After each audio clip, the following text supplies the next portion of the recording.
वंचितला 6 जागा द्या, काँग्रेसने महाविकास आघाडीला प्रस्ताव दिल्याची माहिती। 6 पैकी 2 जागा काँग्रेसमधून तर इतर 4 जागा ठाकरे आणि शरद पवारांनी द्याव्यात, काँग्रेसची मागणी।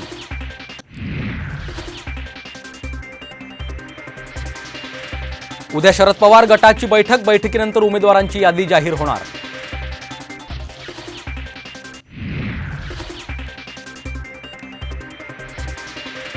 माझ्या बाबतीत भावकीची निवडणूक करणाऱ्यांना मी बघून घेणार, अजित पवारांचा इशारा।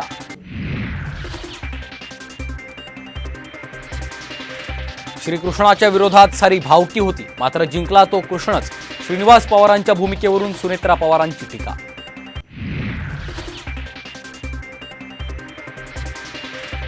बारामतीत तुमच्या मनातीलच उमेदवार असणार, सुनेत्रा पवारांच्या उमेदवारीवर अजित पवारांचं सूचक विधान।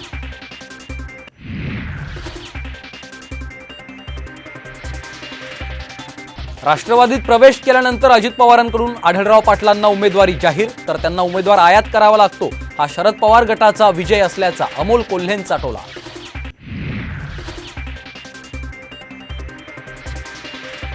राष्ट्रवादी काँग्रेसला सोबत घ्यायची गरज नव्हती, शिवसेना आमदार भरत गोगावलेंचं धक्कादायक विधान।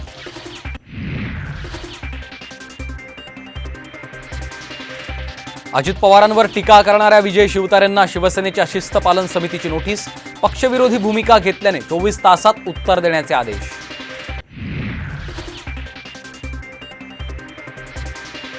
हातकणंगलेमध्ये राजू शेट्टींनी पाठिंबा घेतला नाही तर महाविकास आघाडीला उमेदवार उभा करावा लागेल, जयंत पाटलांचं विधान।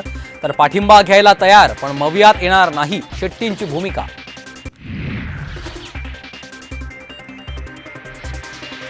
आणि सकाळ समूहाकडून नवी मुंबईतल्या वाशीत साधू संतांच्या पादुकांचा दर्शन उत्सव, एकाच वेळी 18 संतांच्या पादुकांच्या दर्शनाची संधी, भाविकांची मोठी गर्दी।